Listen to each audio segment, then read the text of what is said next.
should have remembered.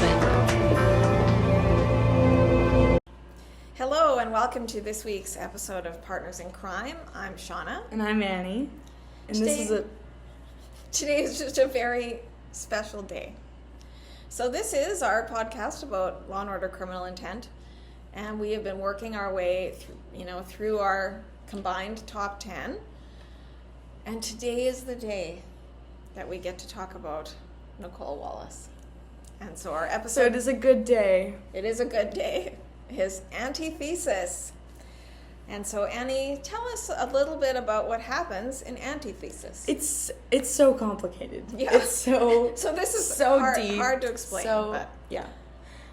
So it takes place in Hudson University, which is, just for people who don't know, is the New York university in the DC comics universe. So that's just a cool. It doesn't actually exist in real life. There is no Hudson University, but it does exist in the Law and Order universe and DC.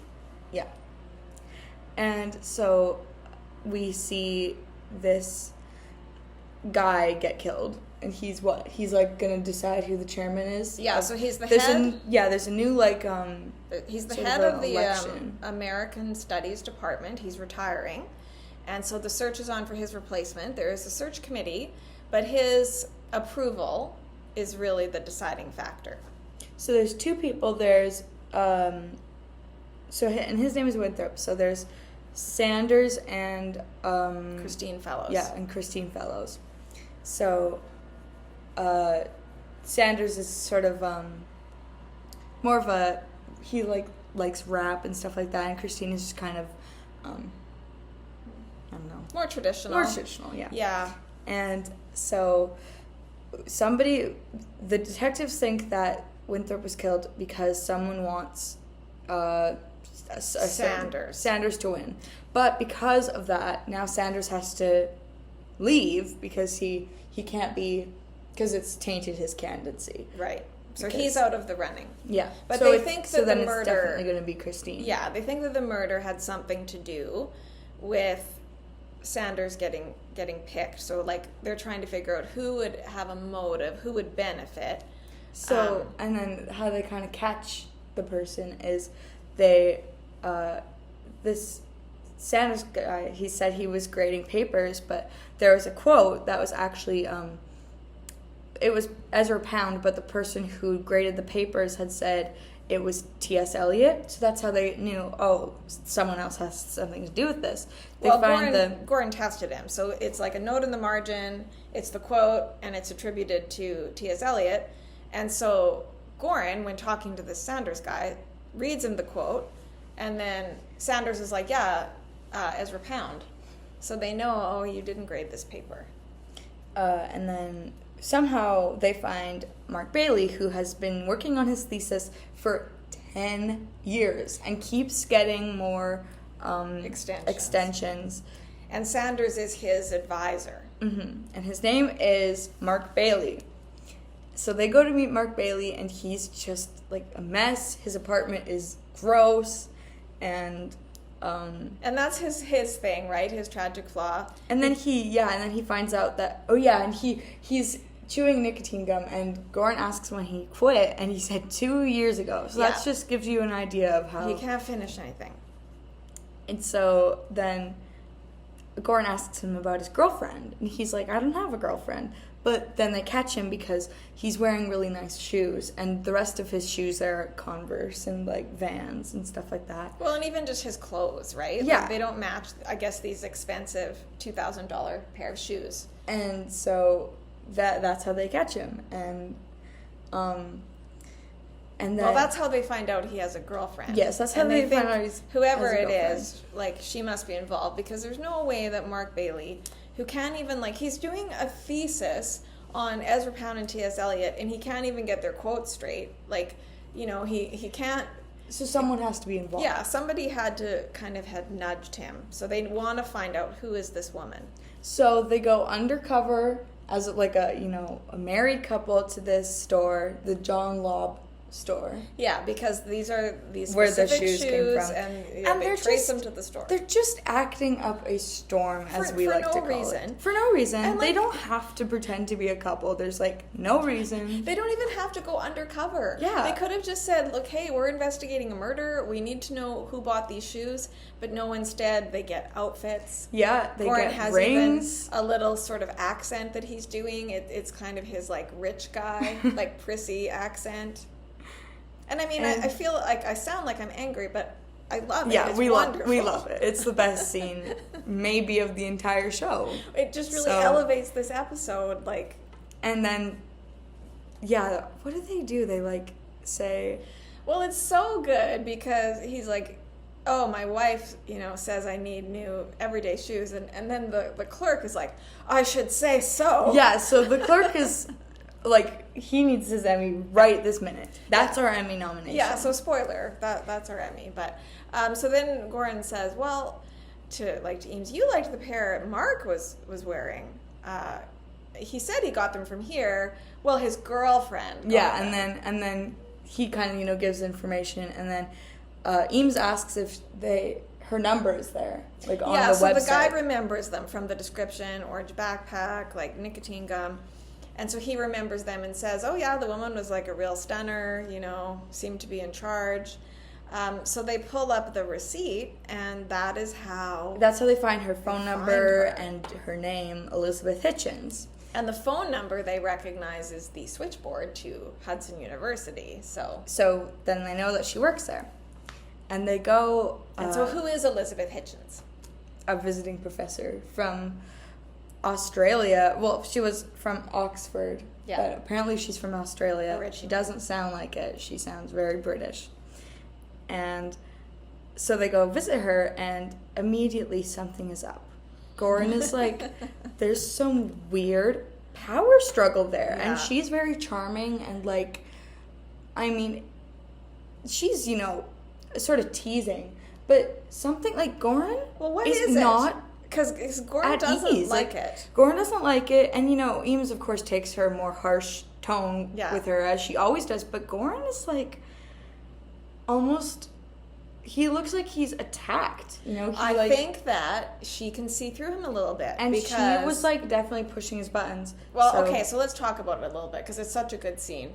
She's, like, talking about being at Oxford, and then Goran just sort of makes some joke, oh, no, skinny dipping in the... I can't remember what it's Parsons called. Pleasure. Parsons, okay. And then she, like, laughs and then says, oh, very good, detective. Did you memorize the guidebook on your way here? And something about that, he's, like, taken aback a little. But then he says, no, I spent a couple of weeks there chasing co-eds. And then she says, it took you that long to catch one? I'm shocked. So it's kind of flirting with him a little bit. And so it's just this amazing kind of like show and tell almost, right? Yes. Of like, look how smart I am. And look how like charming I am, and that I can, flirt with you and flatter you. Yes. So, and I would like to say, I don't see any romance there. No. I think that there was no intended thing. I think it was just the actors happen to have some strange chemistry, because they really do. And it's not even like a romantic chemistry necessarily. It's just sort of this intimacy that... But also hatred. It's and so a little, strange. Yeah, it is. It's very fascinating. It's something else. It's and it's palpable, like in the scenes between them, and you can sort of see on Goran's face, like, who is this woman? Like, what is going on here? Yeah. So that is our introduction. Well, we did see her at the start, but Yes, but this is like when they're introduced to her. And so then how does that lead to Christine Fellows? the opera, because Because when they're at Elizabeth Hitchens' place, they see like an opera CD or whatever. And, they know she went to this performance of like... Penderecki. Wasn't it No, John? Giovanni. So then they go to talk to Christine Fellows, who is now pretty much a lock to get the promotion. She's already packing. Which works out well, because then Goran's, pretending to help her with a box, and he sees an opera CD, and she says, and then Eames very smartly is like, oh, there was a performance of, Giovanni, like Don Giovanni the other night. You would have loved it. And she said, I was there. A friend took me. So yeah, and I love it when Gordon and Eames talk just with their eyes. Yeah. Because it happens a lot, and that's a good example. But that's a really good example that they look at each other and they both know, oh, okay, like there's a relationship here between the two of them. Nicole. So then they're going to take in Bailey. They're going to bring Bailey in for some questioning. And Nicole already kind of sees him as, Elizabeth already kind of sees him as like a liability because he's really worried about the police, like finding out that, he killed his people. And she's seen now how smart Gorn is. Mm-hmm. Well, and we forgot about the Moby Dick scene. Oh, we did. No, that's still coming. Or no, it isn't. Yeah, that happens before they take him in. Yeah, so he goes to... So we see Elizabeth Hitchens, like, teaching class. Some sort of... whatever literature class. And not very bright students, by the way. They do not seem very engaged. No. Yeah, she's asking questions about obsession, and as an example, Moby Dick, and what is Captain Ahab's driving obsession. Well, Goran's for whatever reason there. And he just puts up his hand, but he's kind of hidden at the back. And then he says it's the dogged, unrelenting pursuit of evil. And she says that she always thought it was man's own potency. Yeah. And then class is dismissed very conveniently. And he comes up and is like, sometimes a whale is just a whale. And she's like, nothing is ever just something. Yeah. And then he talks about how they're going to take in Bailey. And she's like, well, what am I supposed to do? Yeah, what do I care? But obviously she does. Well, and she says negative things about Bailey, like about his thesis. Which, by the way, is about Bob Dylan. It's a whole thing about how Bob Dylan is like... it has been influenced by Ezra Pound and T.S. Eliot, and that the album Desolation Row is just like a touchstone of American literature references. So this is another reason that this episode is so great, because, like, we are a Bob Dylan family. Yeah. And, yes, then they do take in Bailey, and they just break him. You just know he's going to crack within minutes. Like, and, he's like, there's something about Bailey that makes you feel sorry for him and also a little maternal for him. Yeah. Because he's just so stupid. He's just so stupid and pathetic and like... We do see a rumbling. phone call between him and Nicole, and she's like, just say you don't know, you don't remember. That's Those all are he does. Good answers. That's all he says. I don't know. And it doesn't make sense when he says it too. And so you just like... He's a screw up. Yes. You just kind of feel bad for him. But yeah, they break him in no time. And because how they do it is they use Elizabeth's words against him, right? Because she actually said, it wouldn't butter your parsnips, like about his thesis. And so, that's such an Elizabeth thing to say that... Like, so at first Mark doesn't believe them. They're like, no, you're making it up. She didn't say that about me. And then Goran's like, how did she put it? Mm-hmm. It wouldn't butter your parsnips. And then he's like, oh, yeah. Yeah, and so then Eames goes to get a stenographer to, like, write down his confession. Because he starts confessing. Yes, which is, like, perfect, great. But he takes, so while she leaves, he's going to take some nicotine gum to calm down. Because he's in a panic, of course. And then he starts explaining and just chokes and dies. Keels over and just dies. Yeah. And so then they get the report, sometime after. Probably Rogers was doing her best work. Yes. And he died of his allergic reaction to peanuts. Yeah. Anaphylactic shock. Yes.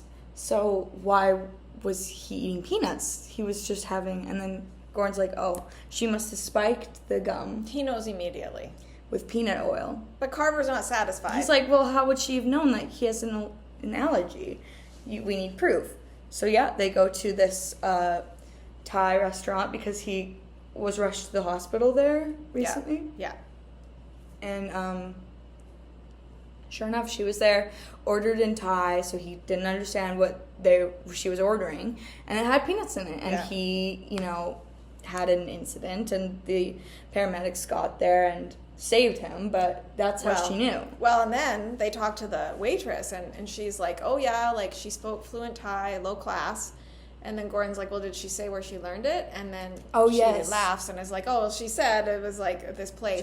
Chatuchak. Which is actually where the maximum security, prison is for women. So now, whoa, the floodgates really open.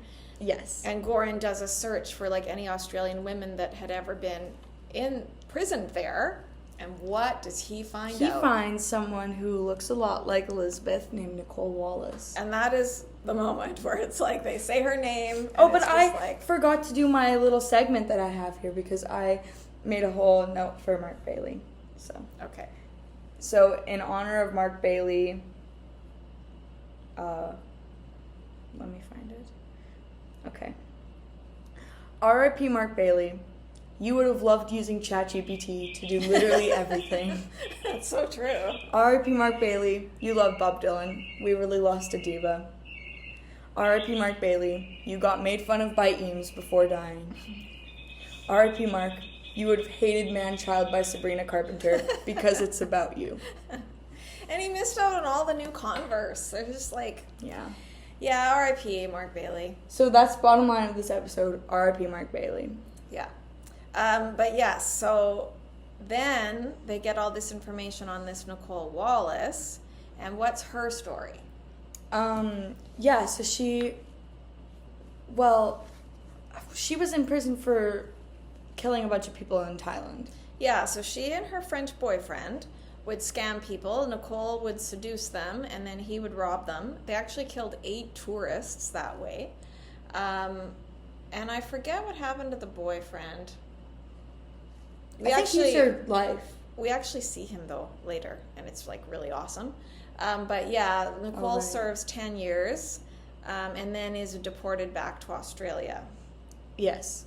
And so somehow she got out, killed this Elizabeth, and then... That's what they think. Now is trying to get, what's it called? Citizenship. Yeah, citizenship. And she needs a permanent job, right? But they don't really know. And she has a work visa, right? Yeah, she's there on a work visa, but the thing they don't quite understand is why is she so desperate to get settled in the States? They're trying to figure out her motive. It's okay, so she's in with this Christine Fellows. If Christine Fellows gets the chair, then, she'll give Nicole a permanent position. But why does she need it? Why does she need it so badly? Was in Oxford. Yeah. So then they then they're going to bring Nicole in. And there's this scene where you in Carver's office. And you feel sorry for Christine Fellows because no, you're right. We forgot about that scene. Yeah. Because they actually ended up tampering with... Okay, it's very complicated because... Because before Mark dies, Goran's how'd you get into the building? And he just, finishes saying... That she gave him a key. From Christine Fellows that she never uses. And then Goran's do you still have it? And he says, no, I gave it back. So they concoct this plan because they have Mark Bailey's keys. Right. So they get the lock to his office changed so that the key to the administration building will work in his lock because they're going to pretend that Mark gave them back the wrong key, right? He actually gave Nicole the key to his office and not the key to the administration building. Of course, it's not true, but only... But that's all they can do because they don't have the key to the administration building. And so they're, what they want is for this Christine Fellows now to turn on Nicole. So Christine Fellows does. She's this should be the key to the administration building. And it opens. And it opens to Mark Bailey's office. So then she's you lied to me. I can't have you here. You are relieved of your duties immediately. And just immediately they arrest her because she's in violation of her work visa. Yeah. Which is sort of well, come on. But that's what they do. It's their trick. Yeah. And so then we just get the first of many just so classic scenes in the interrogation room. Oh my goodness. Where to begin? It's just so good. So Eames leaves the room for a bit. Yeah, but not after, but only after referencing Catch-22. Yeah. Because it's a catch-22 because only the person who stole the key would know that they had switched it. So she can't really prove that they switched it without admitting that she stole it, which is a catch-22. But the great thing is they don't, and that's what I love about this episode, it's just so intelligently written, is that, you know, Gordon's like, but you can't prove that because in doing so you would expose yourself. And then Eames says, and you being the expert on American literature know what that is. And it's like the book Catch-22 by Joseph Heller. And then Nicole just says, well, I was never much of a Heller fan, which is just like, it's really a smart way to do it. Mm-hmm. And they're giving the audience, once again, I mean, probably way too much credit, but like... Right, but... I really appreciate it. Because I was an English major, actually, back in my undergrad days. So, yeah, then Eames leaves the room for a bit, and here we have... Oh, just the perfect cat and mouse game ever. That's a good way to put it. Yeah, it's wonderful because she's just like a total brat. She writes down his... Well, so Gordon's trying to get her to tell him the name of the foundation started by Elizabeth Hitchens, and she like won't say it. Instead, she writes down these numbers on a piece of paper. And it's his social security number, his birthday, and his phone number.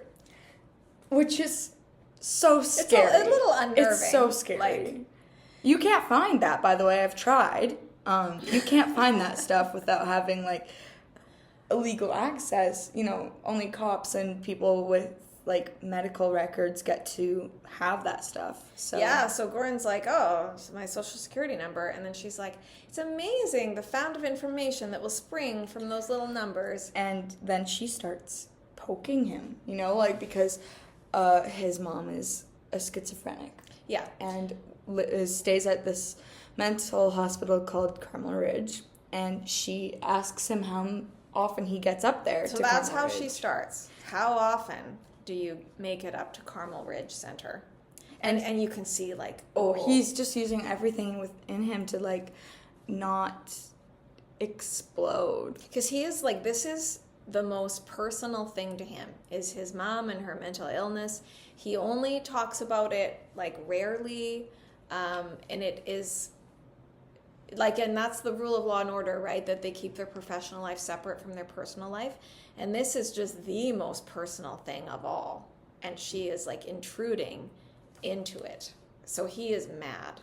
But he sees an opportunity that it's like, okay, we'll play a game.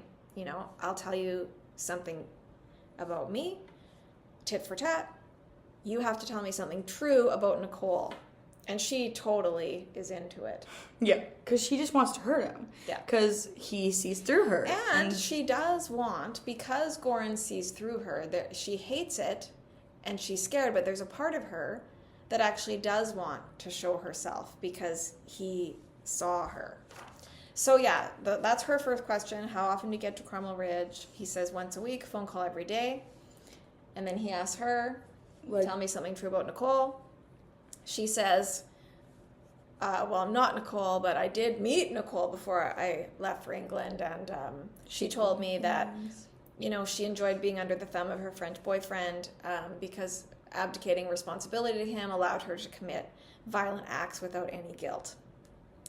And then she says, how old were you when you realized your mommy wasn't like all the other mommies? And she sort of says it, like, contemptuously, like, and it just... breaks him. Yeah. And, you know, he slams his fist on the table and he gets up and he says 7. But then he cools down. He's, like, in control. Yes. Actually, I can't tell who's in control because then he asks her how old she was when her father first molested her. And that scene, that moment. Yeah. Best acting ever. Yeah. Because she's winning, right? Yeah. She's winning, but then... she looks like a scared little girl for a second there. She does. And you can't just do that, you know? Like, I really do think that those scenes are so amazing because they're just brilliant actors. Yeah. Just, yeah. And he did it. He uncovered her deepest secret somehow. Like he because, saw and through he her. says because it's the only explanation for her hatred. You know, once again, the profiling. Right. So And what could cause this intense hatred for men, that she would actually use a man to kill other men without any guilt? It has to be an attempt to correct the tragedy of her childhood. So it has to be that her dad abused her. And so there is just this amazing moment where they're looking at each other, you know, and he says, from the minute I met you, you wanted me to know who you were, how smart, how charming, how funny. You wanted me to see the sparkling little girl who survived horrible abuse with her wits intact. And she is just looking at him in shock, because like nobody sees that, Nicole, ever. You know, and I think she felt like she was completely invulnerable to anybody ever piercing through her armor to actually see that about her. So it's like there's nothing he could have said or done that would have demolished her the way that did. But then right then the lawyer walks in, and Christine Fellows found out they switched the key, so she reinstated her. So now she has her rights again, and she gets to leave. But then before she leaves, she says that the foundation was called the George Hurstwood Foundation, which wasn't right. It's the New Covenant. Yeah. But George Hurstwood was a saloon keeper from this book, Sister Carrie, which I'm going to read. Don't worry. Once I finish. Like, of course, Once I finish this. Look, there it is, Moby Dick. Moby Dick. Little book review so far. I'm literally, this is how far I'm in. They just got on the boat, by the way. I know. They just got on the boat. I mean, Nicole just said make a dent she's in made it. a dent in it. So. I mean, I made a pretty big dent too. Like, this is how far I've gone. Yeah, Nicole would be proud. Nicole would be proud, but also, how do people read this? It's so boring and like I couldn't get through I it. have no idea what else this could possibly be, because don't they just find a whale? How could it be this long? This has been Annie's book review. Yeah. But yes, so Goran, of course, recognizes the name George Hurstwood after thinking about it for a few seconds. And so what was she trying to tell him? That because George Hurstwood stole the identity of a embezzler. Stole from his boss. Right. And so she stole the identity of a thief, because we find out that Elizabeth the real Elizabeth had embezzled $400,000 from that New Covenant place. And so New Covenant is now under investigation. So she's telling him, because she just can't help herself, right? She has to let him know that she's smart. Well, and there's a part of her, because Goran, that's what he does. He just gets people to confess. And I mean, she obviously falls prey to it too, to a degree, right? That she can't help but sort of dropping these little breadcrumbs. Because she is so smart. It's too smart. And so no one the else problem would come up with it. The problem for her now is she assumed the identity of this embezzler, so she can't go back to, England, or like the United Kingdom, because they're going to arrest her for embezzlement, but non-violent financial crimes are not covered by the extradition treaty between Australia and the U.S. So if she got a permanent job and could become a permanent citizen, she'll be good. And so that's what she's after, and explains why she went to these great lengths to try to get, like, why it was so important for her, and why she wanted Christine Fellows to get the promotion. So now they've got it all figured out, and so Goran, solved the puzzle. They rush over to her place, which looks remarkably like my place. Here, should we actually see? This is what it looks like, and then I'm gonna see if I can find some way to compare it, because it is uncanny. Yes, I guess more like Nicole than I knew, but kind of scary. Yeah. So anyway, they rush in. Goran is like standing right next to like my pillar right there, and she's gone. Yeah. Christine Fellows is there crying. She's just been duped, And then Eames says, Would you think she'd have a glass of sherry and scones for us? Yeah. And that's the There end you of the have it. episode. So that's She gets the Eames away. one-liner. And that's the also, like, why she's a bit of a Moriarty, right? Like, Oh, yeah. she gets away. And Yeah, so that's I don't what think we've that's been happened before hinting at on the show. That no, someone it gets doesn't. away. Yeah. She's the only one. And so that's what the show is. It's Sherlock Holmes format, just with... Gorin is Holmes, obviously. Yeah, Eames is Watson, and Nicole is our Moriarty. And I would just like to say that I love that Nicole and Eames are girls, because I like that they did that. I mean, I love Sherlock Holmes, but there needs to be more women in it. Well, and that's why I really admire the show, because Nicole is beautiful, and, like, Gorin recognizes that she's a beautiful woman. But they managed to have this intense chemistry without the show going that way. Like, so I appreciate that. Because, Gorin, like, he's repulsed by her character, right?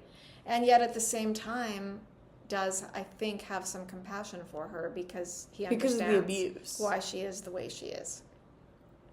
It's just so complex. It is really complex. So just, like, I don't know, one of the all-time greatest TV episodes ever. Like, not just of this series. So now we will move into our segments.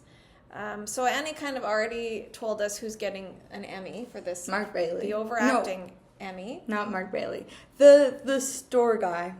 I mean, Mark Bailey, like, a little bit, right? Yes. Because he's so flustered and, like, he's overdoing it maybe a little bit, but he's really has to, like, drive. But his he's a point very home. good actor. It's just, like, so much good acting in this episode.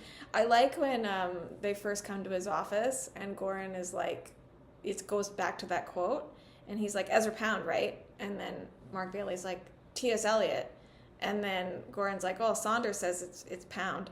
And then you see, like, Mark Bailey trying to find it in these books, and then he, like, slams it shut and he's all mad. And then Gorin's like, see? Told you it was Pound.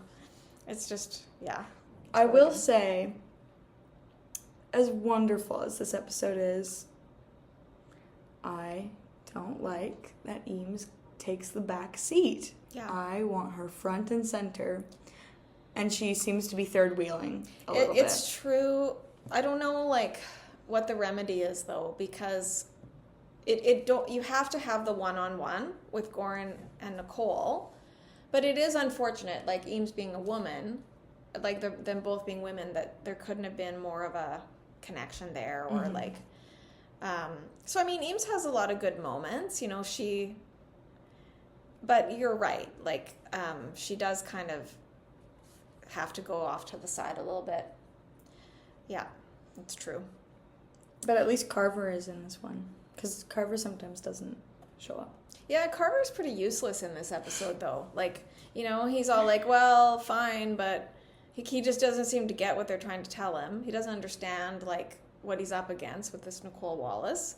And then, the lawyer for Hudson University, like, ends up getting Nicole out, and, Carver's just kind of like, sorry, detectives, there's nothing I could do. But he didn't try very hard. Okay, and so this is a tough one, the Gorin moment. Because, like, this is one of the best Gorin episodes ever. There's so many good moments. So, yeah, like when they go to the shoe store and he's like, oh, I'm starting to get frustrated. Like, why does he say that? Why is that?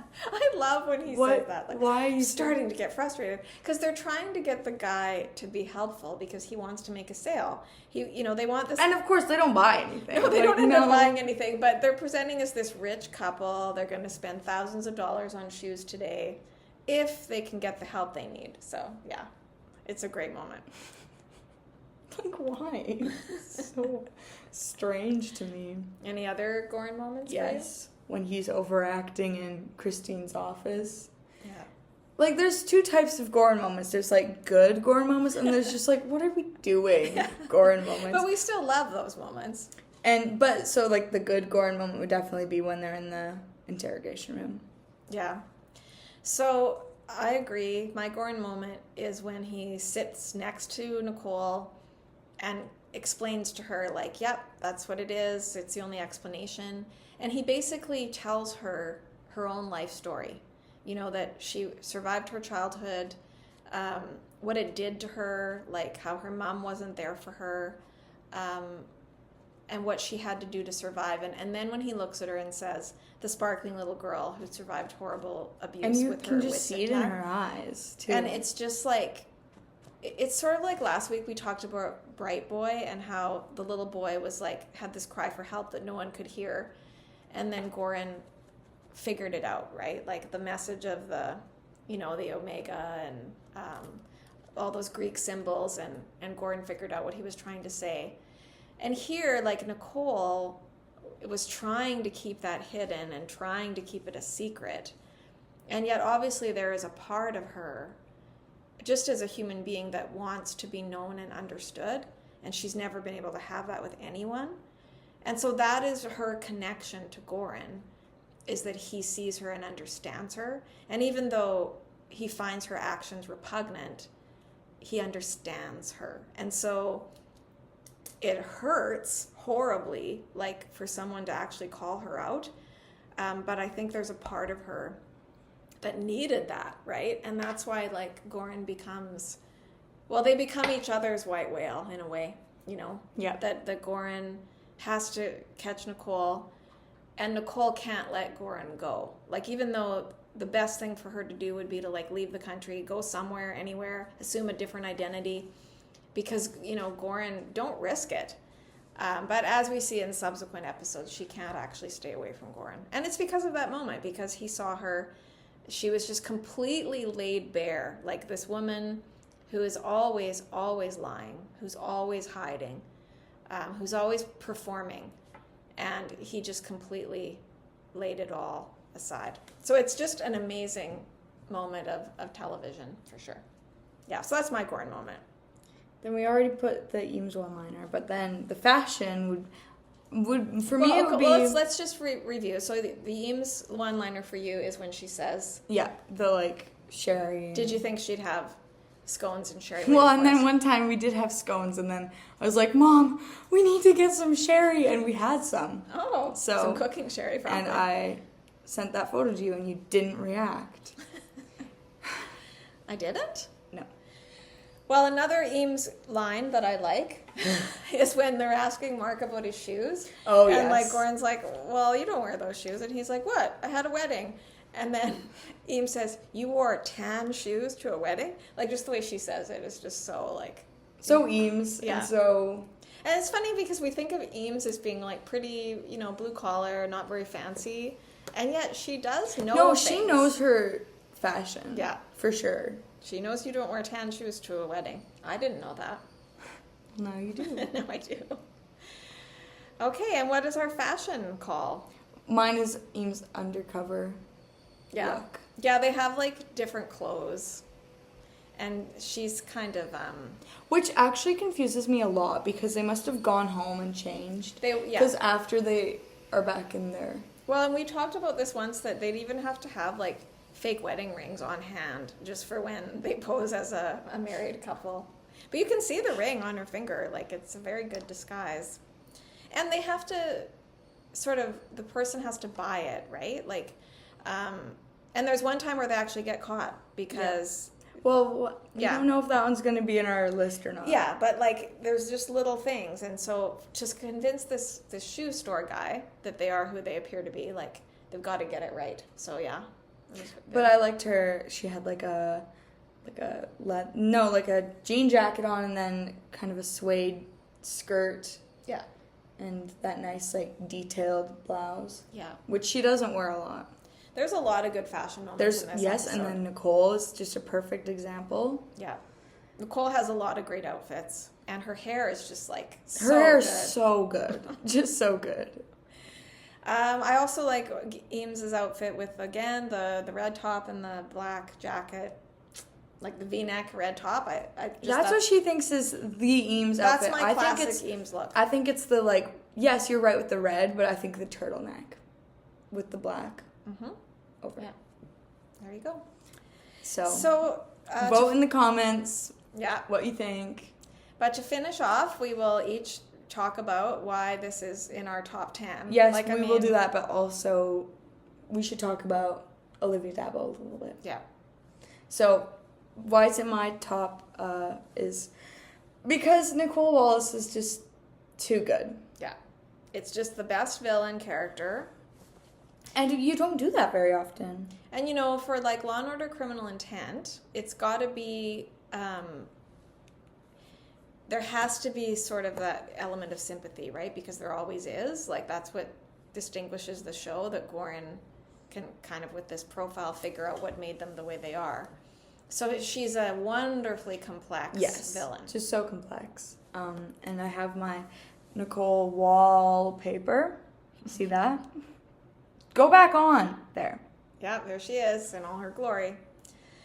And we have a tough time deciding which one is the best one. Yeah, I mean, it's still open for debate. I think the second appearance of Nicole... Me too. It's called A Person of Interest. It might slightly edge out this episode, but watching Anti-Thesis again, I'm always a little bit... It's definitely one of the first ones. Because just that, this is the first time, right? It's the first time you see them go head-to-head. Plus, there's like so many references. Yeah, the literature references, which I love, Bob Dylan reference. But I think she's a little more iconic in the second one. Yeah, she's more comfortable with them. And there's that great Eames Gorin moment, which we will Stop talk about. Giving things away. Yeah, fair enough. Anything else? Why it's in your top 10? Oh no, not why it's in my top 10. But it was probably, I'd say, the 5th episode I watched of Criminal Intent. And I was into it. I was like, yep, this is amazing. It's in my top 10 for all the reasons Annie said. But I think it was really smart of them to not introduce her until the second season. Because you sort of get this rhythm or this pattern of like how Gorin works and that he always solves the crime. He always gets them to confess. And then it's sort of like he's met his match. It throws you off. With this Nicole Wallace. And it's a cliffhanger that doesn't get solved forever. Well, like, what if they never brought her back? Because it just seems so anticlimactic that it's like, what? Like, they figured it all out and she's gone? So thankfully, yeah, she does come back. But I just thought that it was such a good story, like, the complexity, like you said, all of the references, it's just jam-packed, like... The plot is actually quite complicated, and I had to watch it a couple times to like fully understand everything that happened. Like this could be a movie. Like if like there's those movies like LA Confidential and stuff that win all the awards, but like this story is as good as any detective movie. It's just excellent, and the acting. Too much good acting. Yeah. Usually we want overacting, but this is good acting. Well, and really, like, they deserve real Emmys. Like, they do. Oh, you know who is also very worthy of an Emmy? The Saunders guy. Oh, you think? Yeah, yes, he's pretty good. For sure. Yeah, so kudos to you, Anti-Thesis, for just being just an incredible episode of Law & Order Criminal Intent. Yep. It also got me on, like, a whole other road because I loved... Nicole Wallace so much. I loved Olivia Dabo, and I was like, man, I need to see more. And so The Wonder Years was wonderful. We need to watch it again because I'm not done it, but I love so that for show. me, like, I grew up with The Wonder Years, so I Did you recognize her? Oh, yeah, right away. So I watched Law & Order Criminal Intent the first time through with my brother, who is Annie's dad. We'd watch it live Sunday nights on NBC, and we recognized her right away. I don't think I realized before watching it, though, that she is actually British, because on The Wonder Years, she's American, and she's American. I mean, you would never know that she's not American. But I was actually blown away, because she's great as Karen Arnold, but, like, she doesn't really have a lot to do, right? Please. But this was just such a showcase for Olivia Dabo. Like, I had no idea that she was such a good actress. And tell us a little bit what you learned about Olivia Dabo. Oh, so, I have this just massive connections board in our living room that nobody asked for. Which I have to add some stuff to. But Olivia Dabo is front and center because she connects to everything. Yeah. So just for some background, I was super into the Beatles, and I still am, and I love the Beatles. And John Lennon's son, Julian Lennon, Hey Jude, was engaged to her. Yeah. What? Yeah. And then I'm a big Michael J. Fox fan, and they were together in a movie, and she was in Wayne's World. Excellent. Yeah. I love Wayne's World. And what else? Star Trek, she has an album which nobody knows about, but it's very good. It's on Spotify. Listen to it. What else? She was also on an episode of Alias. Oh, right. Strangely enough, a CIA Agent Wallace. Coincidence or fate? But I was just glad for that because then it makes her part of the J.J. Abrams, universe, which we love. We do love. Yeah. So that's another great thing about this show is I'm that sure I'm forgetting something. when someone really stands out, then you kind of become interested in them, and it's always fun because they're in everything. Like the people that are in Law and Order, like generally, you see them over and over again, and it's just fun to spot them and then remember what episode they're from. So another great bonus to the show. So yeah, if you can't tell, we love the show. I'm glad that Annie pointed out, so we don't ship Goran and Nicole. I like that they have this chemistry. I like that there is a certain kind of intimacy there, but let us be very clear, we ship Eames and Goran. So, just so you know.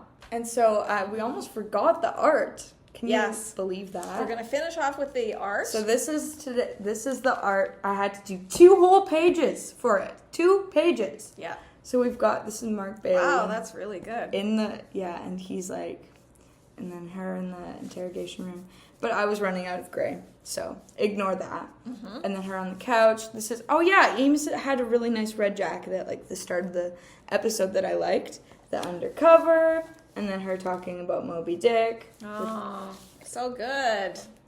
Excellent art this week. See how it inspired Annie's creativity. Yeah. And so thank you very much for joining us. We're a little bit over time today, but hey, we could talk about Nicole Wallace all day long. So we have before, just so you know. We'll probably continue to. Yeah. So thanks for joining us. We'll see you next week.